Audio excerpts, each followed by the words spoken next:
अस्सलाम वालेकुम dear students, friends and subscribers. Dear students, आज की इस नई वीडियो के साथ मैं हूं Mohammad Nawaz Wadaich, political scientist.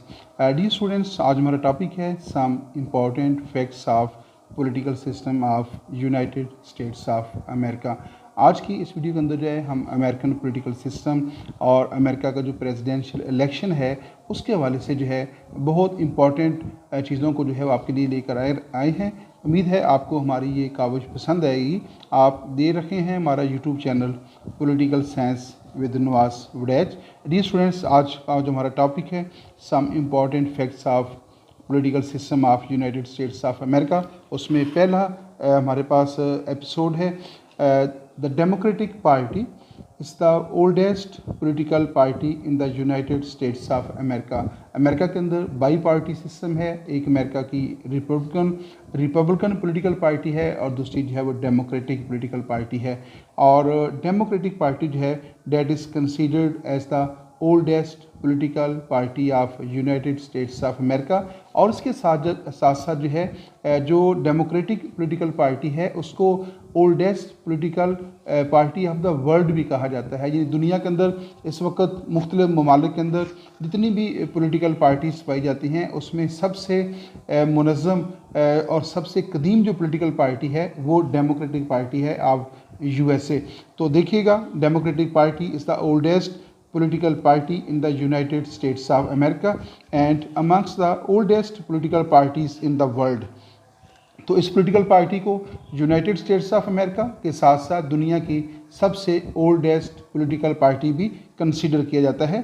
The symbol of the Democratic party is donkey. बहुत दिलचस्प बात है, अमेरिकन पॉलिटिकल सिस्टम के अंदर जो दोनों पॉलिटिकल पार्टीज़ हैं उनमें जो डेमोक्रेटिक पॉलिटिकल पार्टी है उसका जो पॉलिटिकल पार्टी का जो सिंबल है डेट इज़ डंकी, और जो रिपब्लिकन पॉलिटिकल पार्टी है उसका जो सिंबल है वो है एलिफेंट। तो दोनों पॉलिटिकल पार्टी जो है उनका जो सिंबल हैं वो एनिमल्स हैं, एक का डंकी है और दूसरे का जो है वो एलिफेंट है।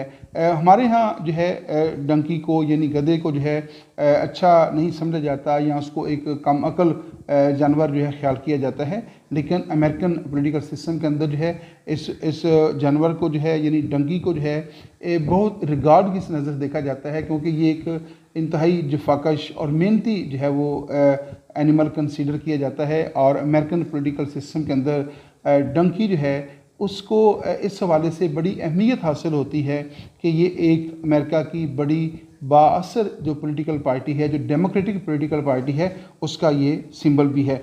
Was popularized by the cartoonist Thomas Nast. और दिलचस्प बात यह है कि जो अमेरिकन पॉलिटिकल पार्टीज़ हैं, जो डेमोक्रेटिक पॉलिटिकल पार्टी है और रिपब्लिकन पॉलिटिकल पार्टी है, इनके पास जो सिंबल इनके हैं, जैसे डेमोक्रेटिक पार्टी का सिंबल जो है वो डंकी है और रिपब्लिकन पॉलिटिकल पार्टी का जो सिंबल है वो एलिफेंट है।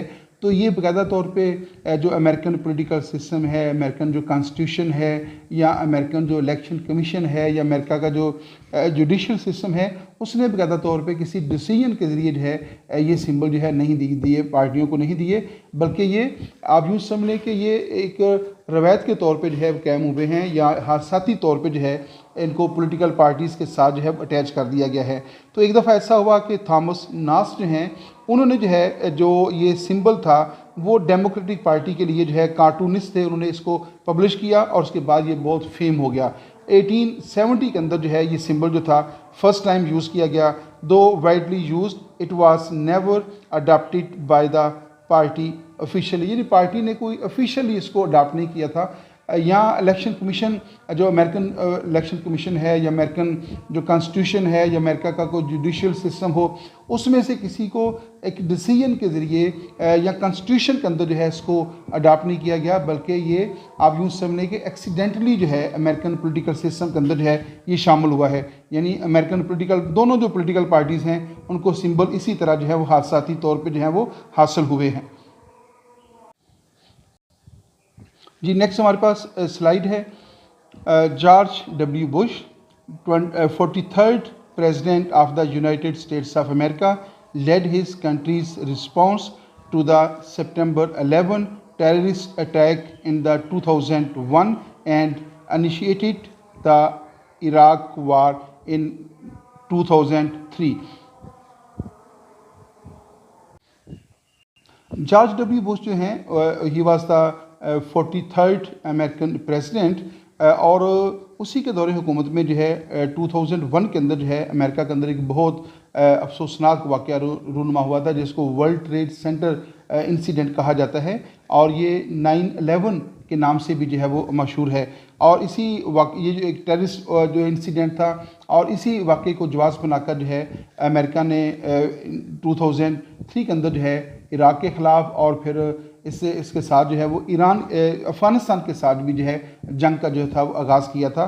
तो जो जॉर्ज डब्ल्यू बुश है उसके दौरे हुकूमत में अमेरिकन पॉलिटिकल सिस्टम के अंदर एक बहुत बड़ा हादसा रूनुमा हुआ, जिसने पूरी दुनिया की जो फॉरेन पॉलिसीज़ हैं, इवन के जो इंटरनल पॉलिसीज़ हैं, उनको मुतासर किया था। ख़ास तौर पे अफ़गानिस्तान, इराक और पाकिस्तान का जो इंटरनल और एक्सटर्नल जो हमारी जो पॉलिसीज़ थी, वो भी इससे वाक़े से जो है बहुत ज़्यादा मुतासर हुई। सिर्फ पाकिस्तान, अफ़गानिस्तान, ईरान नहीं, बाकी भी दुनिया के मुख्तलिफ ममालिक जो हैं इस इंसिडेंट से बहुत ज़्यादा जो थे वो मुतासर हुए थे। नेक्स्ट हमारे पास स्लाइड है द इलेक्टोरल कॉलेज क्या है। नंबर 3 हमारे पास स्लाइड है। इलेक्टोरल कॉलेज क्या होता है? Electoral college is the system by which the president and vice president of the United States of America are chosen. Electoral college है एक सिस्टम का नाम है। कौन सा सिस्टम है ये? In which the president and the vice president of the United States of America are elected. Electoral college वो एक सिस्टम है जिसके ज़रिए अमेरिकन प्रेसिडेंट को और अमेरिका का जो वाइस प्रेसिडेंट होता है they are elected for the term of 4 years। तो अमेरिकन प्रेसिडेंट और अमेरिकन वाइस प्रेसिडेंट को मुंतखब करने का जो तरीक़ेकार है, जो मेथड है, जिस तरीक़ेकार के ज़रिए या जिस प्रोसेस के ज़रिए प्रेसिडेंट और वाइस प्रेसिडेंट जो है they are elected for the term of 4 years, that method और that process is called electoral college. और इलेक्टोरल कॉलेज के हवाले से बहुत दिलचस्प बातें हम नेक्स्ट स्लाइड के अंदर भी डिस्कस करते हैं। और इसी इलेक्टोरल कॉलेज के हवाले से ही बात हो रही है the election of the president and the vice president of the United States of America is indirect election. याद रखिएगा कि अमेरिकन प्रेसिडेंट और अमेरिकन जो वाइस प्रेसिडेंट हैं दे आर इलेक्टेड इनडायरेक्टली। वो डायरेक्ट मेथड ऑफ इलेक्शन के ज़रिए मुंतखब नहीं होते, यानी जो अमेरिकन वोटर्स हैं या अमेरिकन सिटीजन्स हैं वो प्रेसिडेंट और वाइस प्रेसिडेंट को बराह रास्त डायरेक्टली जो है वो वोट कास्ट नहीं करते, बल्कि वो इनडायरेक्टली वोट कास्ट करते हैं। जो वोटर्स हैं वो पहली स्टेज के अंदर जो है जो इलेक्टोरल कॉलेज होता है उसके मेंबर्स को जो है वो इलेक्ट करते हैं, और इलेक्टोरल कॉलेज के जो मेंबर्स मुंतखब होंगे वो दूसरी स्टेज के ऊपर जाकर जो है प्रेसिडेंट और वाइस प्रेसिडेंट को जो है वो चूज़ करेंगे। दोबारा देखिएगा, the election of the president and the vice president of the United States of America is indirect election. तो ये इनडायरेक्ट इलेक्शन होता है in which citizens of the United States who are registered to vote in one of the 50 states. America इस वक्त 50 states पर मुश्तमिल जो है एक फेडरेशन है। तो वो तमाम वोटर्स जो उन 50 स्टेट्स में से किसी भी रियासत में ऐसे वोटर रजिस्टर होते हैं, तो वो जो वोटर्स हैं इन 50 रियासतों के अंदर चाहे वो किसी भी रियासत में रहते हैं, तो जो वोटर्स होंगे वो इनडायरेक्टली जो है वो अमेरिकन प्रेसिडेंट का चुनाव करते हैं। तो वो अमेरिकन प्रेसिडेंट का चुनाव कैसे करेंगे? Are in Washington. तो उसमें वाशिंगटन DC जो है वो भी शामिल है, 50 रियासतों के इलाके शामिल हैं। Cast ballots not directly for those office, those office से मुराद मीन्स है president and vice president, but instead for the members of the electoral college. मैं आपको थोड़ा सा गाइड भी कर देता हूँ। होता क्या है कि अमेरिका के अंदर जो है हर 4 साल बाद जो लीप ईयर होता है उसमें नवंबर के पहले सोमवार के बाद जो मंगल आता है उस मंगल को अमेरिका में प्रेसिडेंशियल इलेक्शन होते हैं। प्रेसिडेंशियल इलेक्शन के साथ वाइस प्रेसिडेंट का भी इलेक्शन होता है और प्रेसिडेंट का इलेक्शन भी होगा। इस तरह जो है जो नवंबर के पहले सोमवार के बाद जो आने वाला मंगल है उसमें इलेक्टोरल कॉलेज जो है उसके अरकान का अवाम अपने वोटों से चुनाव करते हैं, यानी अवाम इलेक्टोरल कॉलेज के मेंबर्स को मुंतखब करेंगे। और इलेक्टोरल कॉलेज जो है उसकी मेंबर की तादाद होती है 538। इसके मेंबर्स की जो कुल तादाद है इलेक्टोरल कॉलेज के वो अमेरिकन कांग्रेस के दोनों ईवानों के अरकान की कुल तादाद के बराबर होती है। मसलन अमेरिकन जो कांग्रेस है वो भी चूँकि बाई कैमरल है, और अमेरिकन कांग्रेस का जो लोअर हाउस है which is called house of representatives, उसके अरकान की तादाद है 435। और जो अमेरिकन सेनेट है which is the upper house of American Congress, वो कंसिस्ट करता है 100 अरकान के ऊपर मुश्तमिल है। और 3 मेंबर जो हैं वो वाशिंगटन डीसी के हैं। इस तरह हाउस ऑफ रिप्रेजेंटेटिव्स, सेनेट और वाशिंगटन डीसी के 3 अरकान को मिलाकर जो है 538 मेंबर्स पर मुश्तमिल अवाम जो हैं, जो वोटर्स हैं, जिनका तल्लुक़ अमेरिका की 50 रियासतों के साथ होता है और वाशिंगटन डीसी के साथ होता है, वो 538 इलेक्टोरल कॉलेज के मेंबर्स को जो है वो मुंतखब करते हैं।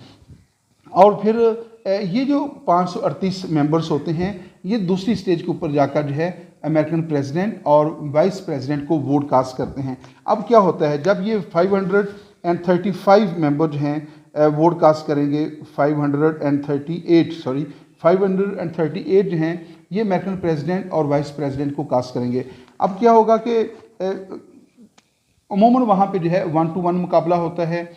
2 बड़ी वहाँ पे पॉलिटिकल पार्टीज़ हैं, एक डेमोक्रेटिक है, दूसरी रिपब्लिकन पॉलिटिकल पार्टी है। अमूमन इनके दरमियान मुकाबला होता है। अगर फ़र्ज़ करें कि तीसरी पॉलिटिकल पार्टी भी है तो वो भी जो है वो अपना कैंडिडेट पेश कर सकती है।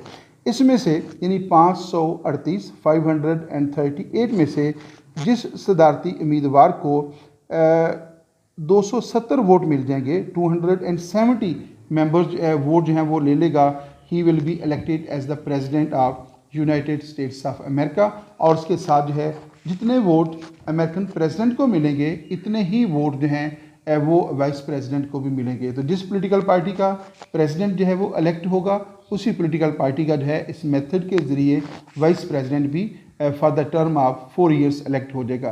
प्रेसिडेंट जो है और जो वाइस प्रेसिडेंट है both are elected for the term of 4 years। तो ये अमेरिकन जो पॉलिटिकल सिस्टम है उसमें प्रेसिडेंट और वाइस प्रेसिडेंट के इंतखाब का तरीक़ेकार है, जो कि वेरी इंटरेस्टिंग है और बहुत मुफीद भी है। और अमेरिका के अंदर जो है एक तवील अरसा से, यानी जब से अमेरिकन पॉलिटिकल सिस्टम जो है वो कायम हुआ है और अमेरिका के कॉन्स्टिट्यूशन की बुनियाद रखी गई है, इन 1789 से जो है ये अमेरिका का पॉलिटिकल सिस्टम जो है वो रनिंग पोजीशन पे है। और तब से लेकर अब तक जो है इसी तरीक़ेकार के मुताबिक अमेरिकन प्रेसिडेंट्स का जो है वो चुनाव किया जा रहा है। नेक्स्ट हमारे पास स्लाइड है जी, United States presidential elections of 1796। कौन सी बात हो रही है? 1796 के अंदर जो है जो अमेरिकन प्रेसिडेंट के इलेक्शन हुए। The American president election held in 1796 in which federal जो फेडरल पॉलिटिकल पार्टी थी, federalist John Adams and defeated the Democratic Republican Thomas Jefferson. अब दोबारा इसको समझ लीजिएगा, थोड़ी सी इसमें प्रोनाउंसिएशन में भी प्रॉब्लम हुआ है। दोबारा इसको हम स्टडी कर लेते हैं जी। United States presidential elections of 1796। तो अमेरिका के जो पहले प्रेसिडेंट थे वो जॉर्ज वाशिंगटन थे। जॉर्ज वाशिंगटन ने अपनी 2 टर्म पूरी की और 2 टर्म पूरी करने के बाद जो है यानी अमेरिकन 8 साल तक वो अमेरिका के प्रेसिडेंट रहे as the first president of United States of America. उसके बाद जब 1796 को जो है अमेरिका में नए इलेक्शन हुए तो उसमें 2 कैंडिडेट्स थे, जिसमें एक कैंडिडेट जो है वो थे जॉन एडम्स और दूसरे कैंडिडेट जो थे वो थॉमस जेफरसन थे। यानी तीसरे इलेक्शन अमेरिका का जो तीसरा प्रेसिडेंशियल इलेक्शन था उसमें जो सदारती उम्मीदवार थे उसमें जॉन एडम्स और थॉमस जेफरसन शामिल थे। और जो जॉन एडम्स थे वो रिप्रेजेंट कर रहे थे फेडरलिस्ट को। फेडरलिस्ट जो थे यानी एक अमेरिका के अंदर फेडरलिस्ट थे पार्टी थी जो रिपब्लिकन पार्टी आप उसको कह सकते हैं, दूसरी डेमोक्रेटिक रिपब्लिकन पार्टी थी जो कि थॉमस जेफरसन की नुमाइंदगी कर रही थी। The elections of the 1796 mark the emergence of the political party system in the United States of America. तो अमेरिकन जो कॉन्स्टिट्यूशन है, जो अहम बात जो आपने ज़हन में रखनी है, अमेरिकन कॉन्स्टिट्यूशन के अंदर पॉलिटिकल पार्टीज़ के हवाले से कोई बात नहीं की गई थी। अमेरिकन जो कॉन्स्टिट्यूशन है वो बहुत मुख्तसर सा कॉन्स्टिट्यूशन है। That is why it is considered as the shortest constitution of the world. Only 7 articles के ऊपर जो है ये मुश्तमिल है। तो कॉन्स्टिट्यूशन के अंदर जो है पॉलिटिकल पार्टीज़ के हवाले से कोई बात नहीं की गई थी। लेकिन जब अमेरिका के अंदर तीसरे प्रेसिडेंशियल इलेक्शन हुए तो उसमें जो 2 सदारती उम्मीदवार थे, जो प्रेसिडेंशियल कैंडिडेट्स थे, और वो जिस जिन ग्रुप्स को या जिस माइंडसेट को जो है वो नुमाइंदगी कर रहे थे, उसमें एक फेडरलिस्ट ग्रुप कहला रहा था और दूसरा जो था वो डेमोक्रेटिक रिपब्लिकन ग्रुप कहला रहा था। तो उनकी जो है नुमाइंदगी कर रहे थे। इस तरह अमेरिका के अंदर जो है यहाँ से जो है पॉलिटिकल पार्टीज़ का जो है कल्चर जो है या पॉलिटिकल पार्टी का सिस्टम जो है वो यहाँ से डेवलप होता है और फिर आस्ता आस्ता जो है ये एक मैच्योर पॉलिटिकल पार्टी के हवाले से जो है वो जाना जाता है। नेक्स्ट हमारे पास स्लाइड है इन अगस्त 2020 यानी 2020 में जो है जो बाइडेन जो है choose Kamala Harris as his running mate. America के अंदर जो है जो 2020 में 2020 के अंदर जो है यानी 2020 के अंदर जो प्रेसिडेंशियल इलेक्शन हुए उसमें जो बाइडेन जो प्रेसिडेंशियल कैंडिडेट थे उन्होंने कमाला हारिस को जो है एज ए वाइस प्रेसिडेंट जो है उसका चुनाव किया था। यानी अमेरिकन पॉलिटिकल हिस्ट्री के अंदर फर्स्ट टाइम हुआ कि एक खातून जो है वो अमेरिका के अंदर वाइस प्रेसिडेंट के इलेक्शन की उम्मीदवार हुई हैं। और एक और भी इनको क्रेडिट जाता है कि ये पहली ब्लैक खातून थी जो अमेरिका में वाइस प्रेसिडेंट का इलेक्शन लड़ रही थी। तो क्या हुआ जी, इन August 2020 Joe Biden choose Kamala Harris as his running mate. अब ये अगस्त 2020 लिखा हुआ, ये बहुत इंटरेस्टिंग बात है। अगस्त ये जो हर जिस साल जो अमेरिका का जो प्रेसिडेंशियल इलेक्शन होता है उसकी कैंपेन कमो बेश जो है वो एक साल पर मुश्तमिल होती है। तो दोनों पॉलिटिकल पार्टीज जो होती हैं ये भी आ रहा है ये जुलाई और अगस्त, इसी जुलाई और अगस्त में दोनों पॉलिटिकल पार्टी जो हैं डेमोक्रेटिक पार्टी और रिपब्लिकन पॉलिटिकल पार्टी जो हैं वो अपने अपने प्रेसिडेंशियल और वाइस प्रेसिडेंशियल कैंडिडेट्स का हतमी फैसला करेंगी। तो जब प्रेसिडेंट का फैसला हो जाएगा उसके साथ फिर वाइस प्रेसिडेंट का भी फैसला कर दिया जाएगा कि डेमोक्रेटिक पार्टी की तरफ से प्रेसिडेंशियल इलेक्शन में कौन पार्टिसिपेट करेगा और एज ए वाइस प्रेसिडेंट जो है वो कौन पार्टिसिपेट करेगा। तो जब प्रेसिडेंट का डिसाइड हो जाता है प्रेसिडेंशियल कैंडिडेट का तो उसके बाद फिर वाइस प्रेसिडेंट के लिए भी एक कैंडिडेट का फैसला करना होता है और उसमें जो प्रेसिडेंट होता है उसकी जो ओपिनियन होती है वो बहुत इंपॉर्टेंट कंसीडर की जाती है। तो जो बाइडेन जो थे जब अगस्त 2020 के अंदर जो है उसका फैसला कर दिया गया उसकी पॉलिटिकल पार्टी की तरफ से कि ये अमेरिका में सदारती इंतखाबात के उम्मीदवार होंगे, तो उन्होंने जो है कमाला हारिस जो हैं उन्हें जो है अपने लिए वाइस प्रेसिडेंट का जो है वो चुनाव किया था कि वो उनके साथ बतौर वाइस प्रेसिडेंट जो है वो इंतखाबात लड़ेगी एज इज रनिंग मेट। अब रनिंग मेट में क्या हो जाता है कि अमेरिकन जो पॉलिटिकल सिस्टम है जो अमेरिकन कॉन्स्टिट्यूशन है उसके मुताबिक अमेरिकन जो प्रेसिडेंट है he is elected for the term of 4 years। लेकिन उसमें यह है कि जो इलेक्शंस होते हैं वो फिक्स टाइम के ऊपर होते हैं, वो इलेक्शन जो है वो आगे पीछे नहीं हो सकते। अमेरिकन कॉन्स्टिट्यूशन के मुताबिक जो है अमेरिकन जो प्रेसिडेंशियल इलेक्शन होते हैं वो हर 4 साल बाद जो हैं वो लीप ईयर में होते हैं और नवंबर के पहले सोमवार के बाद आने वाले मंगल को होंगे। अगर इस दौरान यानी ये जो 4 year की टर्म है इस दौरान अमेरिकन प्रेसिडेंट की डेथ हो जाती है, वो रिज़ाइन दे देता है या किसी भी वजह से अमेरिकन प्रेसिडेंट का ओहदा खाली हो जाता है तो फिर उसकी जो बकिया मुद्दत होती है वो उसका वाइस प्रेसिडेंट पूरी करता है। यानी फ़र्ज़ करें कि एक अमेरिकन प्रेसिडेंट बना, 1 साल उसने सर्विस की as a president of United States of America और 1 साल के बाद उसने रिज़ाइन दे दिया या उसकी किसी वजह से डेथ हो जाती है तो जो बकिया फिर नया सदर मुंतखब नहीं होगा, नया इलेक्शन नहीं होगा, बल्कि उसका जो वाइस प्रेसिडेंट होता है he will became the president of United States of America. तो वो अमेरिका का प्रेसिडेंट बन जाता है। इसलिए अमेरिकन जो वाइस प्रेसिडेंट होता है वो बहुत इंपॉर्टेंट शख्सियत होती है और वो किसी भी हादसाती सूरत हाल के अंदर जो है अमेरिका में प्रेसिडेंट बन जाता है। जिस तरह 1945 के अंदर जो है रूजवेल्ट जो था अमेरिका का जो प्रेसिडेंट था उसकी डेथ हुई तो उसके बाद ट्रूमैन जो है जो उसका वाइस प्रेसिडेंट था he became the president of United States of America. तो इस तरह जो है इसमें अमेरिका में बहुत सारी एग्जांपल हैं कि जब वाइस प्रेसिडेंट को प्रेसिडेंट बनने का मौका मिला। तो ये कमाला हारिस जो हैं ये पहली वुमेन थी जो अमेरिका में वाइस प्रेसिडेंट का इलेक्शन लड़ रही थी और पहली ब्लैक वुमेन थी यानी स्याह फाम खातून थी जो अमेरिका में वाइस प्रेसिडेंट का इलेक्शन जो थी लड़ रही थी। अब खुदा ना खास्ता इन 4 साल की टर्म के अंदर जो है जो बाइडेन हैं वो रिज़ाइन दे देते हैं या उनकी डेथ हो जाती है, ये हम सपोज कर रहे हैं फॉर एग्जांपल जो है। तो जो कमाला हारिस हैं वो अमेरिका की प्रेसिडेंट उनको मौका मिल जाता। नेक्स्ट है जी appear on the major parties national ticket when Joe Biden and Harris won the general elections, she became the first woman to serve as the USA vice president. तो जब election हुआ 2020 के अंदर, यानी नवंबर 2020 के अंदर जब प्रेसिडेंशियल इलेक्शन हुआ, और फिर अमेरिका के अंदर एक दिलचस्प बात ये भी है कि जब अमेरिका में सदारती इलेक्शन हो जाते हैं तो फिर उसमें एक प्रोसेस उसके बाद भी होता है। वो जब प्रोसेस मुकम्मल हो जाता है तो फिर नेक्स्ट कैलेंडर ईयर को जो है 20 जनवरी को जो है 20 जैन को जो है अमेरिका में फिर जो है वो ओथ टेकिंग सेरेमनी होती है, यानी जो मुंतखब प्रेसिडेंट होता है और जो मुंतखब वाइस प्रेसिडेंट होता है वो 20 जनवरी को अपने प्रेसिडेंशियल जो ऑफिस है उसका हल्फ लेगा और वाइस प्रेसिडेंट का भी हल्फ लिया जाएगा। तो जो प्रेसिडेंट होता है जो पहले से काम कर रहा होता है वो 20 जनवरी तक अपने ओहदे के ऊपर कायम रहेगा। तो 20 जनवरी को 12 बजे दिन के जो है नया प्रेसिडेंट जो मुंतखब होगा वो हल्फ लेगा और जो पहले प्रेसिडेंट है वो अपने ओहदा सदारत से अलग हो जाएगा।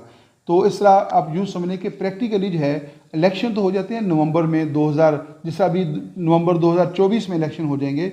जो भी प्रेसिडेंट मुंतखब होगा वो अपने ओहदे का हल्फ उठाएगा नवंबर, उसके बाद आएगा दिसंबर, फिर 20 जनवरी को अपने ओहदे का हल्फ उठाएगा। और उसकी जो 4 साल की जो टर्म है वो 20 जनवरी 2025 से शुरू होगी और वो 2029 तक जो है वो as a president of United States of America जो है वो काम करेगा। आइए नेक्स्ट पॉइंट की तरफ चलते हैं। वुडरो विल्सन, नेक्स्ट एक और पॉइंट है बहुत इंपॉर्टेंट है। वुडरो विल्सन को अमेरिकन पॉलिटिकल हिस्ट्री के अंदर बहुत इंपॉर्टेंट हैसियत हासिल है। Thomas Woodrow Wilson was an American politician who served as the 28th president of the United States of America from 1913 to 1921। तो जो वुडरो विल्सन हैं ये अमेरिकन एक पॉलिटिशियन हैं और वो 28th प्रेसिडेंट थे, यानी 28वें अमेरिका के प्रेसिडेंट थे। And he served as the president of United States of America from 1913 और टू 1921। तो इस तरह जो है उन्होंने अपनी 2 टर्म उन्होंने पूरी की, पहली 2013 से लेकर 2017 तक, फिर 2017 से लेकर 2021 तक, तो 2 टर्म जो है उन्होंने पूरी की हैं। और अब अमेरिकन कॉन्स्टिट्यूशन के मुताबिक जो है कोई भी शख्स 2 बार से ज़्यादा अमेरिका का प्रेसिडेंट नहीं बन सकता, यानी एक शख्स जो है वो ज़्यादा से ज़्यादा 2 बार अमेरिकन प्रेसिडेंट के ओहदे पर फैज़ रह सकता है। जैसा कि आप देखते हैं कि डोनाल्ड ट्रंप जो है उसने 4 साल की पहले मुद्दत पूरी कर दी है, फिर वो नेक्स्ट इलेक्शन में हार गया था, अब वो दोबारा जो है वो अपनी पार्टी की तरफ से सदारती उम्मीदवार है और उसमें अगर वो मुंतखब हो जाता है तो ये उसकी दूसरी टर्म होगी। लेकिन दूसरी टर्म पूरी करने के बाद नेक्स्ट जो है वो दोबारा इलेक्शन में हिस्सा नहीं ले सकता। तो एक शख्स ज़्यादा से ज़्यादा 2 बार अमेरिका का प्रेसिडेंट जो है वो रह सकता है। ए member of the Democratic party, तो जो वुडरो विल्सन है he was the member of the Democratic party, उसका तल्लुक डेमोक्रेटिक पार्टी के साथ था जिसका इंतखाबी निशान जो है वो डंकी है, जो हमने शुरू में जो है वो बात की है। वुडरो विल्सन के हवाले से और भी कुछ बातें हम आपके साथ शेयर करना चाहते हैं। Woodrow Wilson led the United States into world war first in 1917। वैसे तो वर्ल्ड वार फर्स्ट जो है डेट स्टार्टेड इन 1914, लेकिन अमेरिका जो है उसने आइसोलेशन की पॉलिसी इख्तियार कर रखी थी और अमेरिका ने जब 1914 के अंदर जो है वर्ल्ड वार फर्स्ट स्टार्ट हुई तो उसमें उसने पार्टिसिपेट नहीं किया था। इन 1917 के अंदर जो है अमेरिका जो है participated in the world war second and then the Woodrow Wilson was the president of the United States of America. तो इसको ये भी क्रेडिट जाता है कि इसकी क़यादत के अंदर जो है, इसकी लीडरशिप के अंदर जो है, इसकी सुपरविजन के अंदर जो है अमेरिका ने इन 1917 के अंदर जो है फर्स्ट वर्ल्ड वार के अंदर जो था वो पार्टिसिपेट भी किया था। He was the leading architect of the League of Nations. तो जब वर्ल्ड वार फर्स्ट जो है, वर्ल्ड वार फर्स्ट के बारे में मैं आपको 2-4 बातें और बता देता हूँ कि 1914 के अंदर शुरू हुई और 1918 के अंदर जो है ये वर्ल्ड वार फर्स्ट जो है वो अपने इख्तिताम को पहुंची थी। जब वर्ल्ड वार फर्स्ट अपने इख्तिताम को पहुंची तो उसके बाद एक ट्रीटी साइन हुआ था, ट्रीटी ऑफ वर्सेल्स, और फिर उसके बाद जो है एक बहुत इंपॉर्टेंट काम हुआ, वो था कि एक लीग ऑफ नेशन की बुनियाद रखी गई, यानी अंजुमन अक़वाम लीग ऑफ नेशंस की बुनियाद रखी गई। लीग ऑफ नेशन जो है एक बैनुल-अक़वामी अदारा था और इसका जो बेसिक ऑब्जेक्टिव था वो ये था कि एक ऐसा प्लेटफार्म कायम किया जाए जहाँ पे रियासतों के जो म्यूचुअल कॉन्फ्लिक्ट हैं, इश्यूज़ हैं, जिसकी वजह से अगर वो कंट्रोल में ना रहें तो एक बड़ी जंग हो सकती है, वर्ल्ड वार शुरू हो सकती है। तो फैसला किया गया कि एक ऐसा बैनुल-अक़वामी अदारा बनाया जाए जहाँ रियासतों के बाहमी तनाज़ात को पीसफुल तरीके से नेगोशिएशंस के ज़रिए टेबल टॉक के ज़रिए जो हल कर लिया जाए।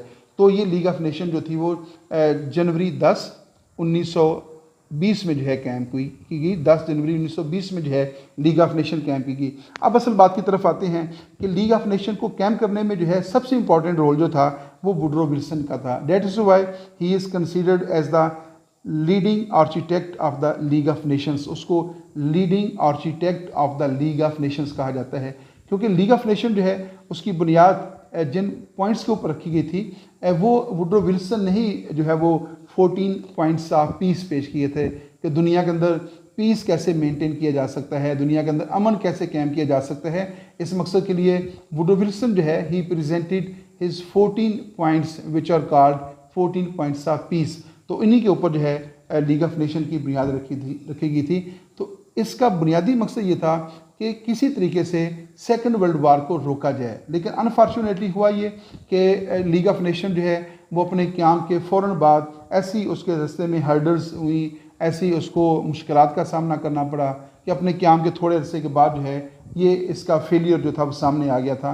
और जिस वजह से इसका फेलियर हुआ उसमें वेरी इंटरेस्टिंग बात ये थी कि वुडरो विल्सन जो कि उस वक्त अमेरिका के प्रेसिडेंट थे और जिनकी कोशिशों से लीग ऑफ नेशन कैम होती है, वो अमेरिका बजाते खुद उसका मेंबर नहीं बना था। और यहीं से लीग ऑफ नेशन का फेलियर जो है उसका आगाज़ हो जाता है। और फिर लीग ऑफ नेशन की नाकामी जब श्योर हो गई तो फिर सेकंड वर्ल्ड वार जो थी वो शुरू हो गई।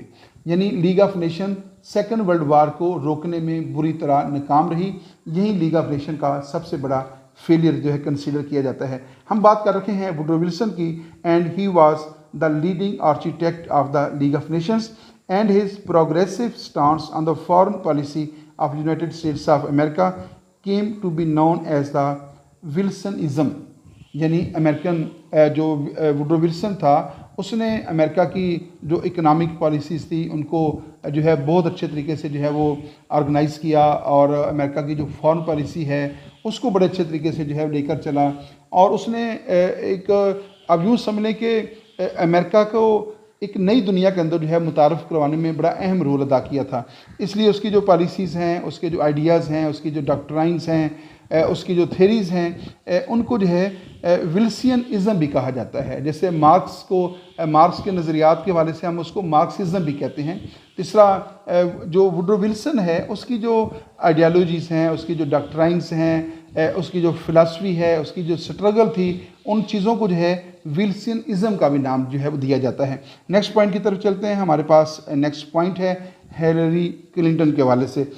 हिलरी क्लिंटन जो है अमेरिकन लॉयर्स हैं और अमेरिकन पॉलिटिशियंस हैं who served as the USA senator, और वो अमेरिका की सेनेटर्स भी रही हैं and secretary of the state के अहदे के ऊपर भी फैज रही हैं, and the administration of the president Barack Obama. President Barack Obama के बारे में जो दिलचस्प बात ये है कि ये अमेरिका के फर्स्ट स्याह फाम प्रेसिडेंट थे। दूसरा कमाला हारिस जो हैं वो पहली स्याह फाम ख़तून वाइस प्रेसिडेंट हैं, और जो बराक ओबामा जो थे वो पहले ब्लैक जो है वो स्याह फाम जो है वो अमेरिका के प्रेसिडेंट थे। और अमेरिका की तारीख में वहद ऐसा मौका हुआ कि किसी स्याह फाम को अमेरिका में प्रेसिडेंट बनने का मौका मिला है। तो उनके दौरे हुकूमत में जो है ये सेक्रेटरी ऑफ स्टेट के अहदे के ऊपर भी जो है फैज़ रखी हैं। She had served as the first lady during the administration of her husband Bill Clinton. Bill Clinton America के प्रेसिडेंट रहे हैं, और बिल क्लिंटन जो है चूँकि वो अमेरिका के प्रेसिडेंट थे और अमेरिकन कॉन्स्टिट्यूशन के मुताबिक, अमेरिकन सिस्टम के मुताबिक जो प्रेसिडेंट की वाइफ होती है she is called first lady. तो उन्होंने फर्स्ट लेडी का रोल भी जो है वो अदा किया है। और जो बिल क्लिंटन थे he was the 42nd president of the United States of America. ये 42वें प्रेसिडेंट थे एज द डेमोक्रेटिक पार्टीज, और उनका तल्लुक डेमोक्रेटिक पार्टी के साथ था। Nominee for the president in 2016।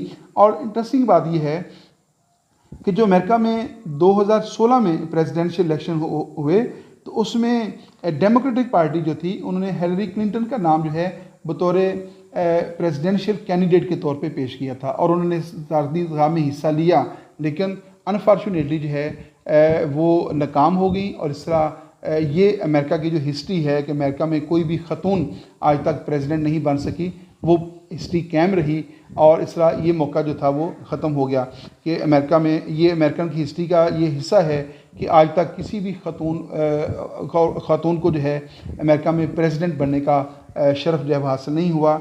और एक मौका मिला था हिलरी क्लिंटन को, लेकिन उनको चूँकि शिकस्त हो गई थी तो लिहाजा ये चांस भी जो था वो ज़ाया हो गया। She became the first women to top the presidential ticket of the major party in the United States of America. लेकिन एक क्रेडिट उसको वो कहते हैं कि जाता है कि ये पहली दफ़ा अमेरिकन हिस्ट्री के अंदर हुआ कि किसी ख़तून को जो है एक बड़ी पॉलिटिकल पार्टी की तरफ से सदारती उम्मीदवार का टिकट दिया गया था और उन्होंने सदारती उम्मीदवार के लिए इलेक्शन भी लड़ा, लेकिन वो हार गए। आइए नेक्स्ट पॉइंट की तरफ चलते हैं। हमारे पास यहाँ पे इस वीडियो का ख़त्म होता है। ये मुख्तसर दौरानिया की वीडियो थी और इसमें हमने अमेरिकन पॉलिटिकल सिस्टम के हवाले से बहुत इंफॉर्मेटिव और बहुत इंटरेस्टिंग जो हैं फैक्ट्स के ऊपर बात की है। आपका फीडबैक जो है हमारे लिए रहनुमाई का सबब बनता है। आप लाजमी तौर पे फीडबैक दीजिएगा।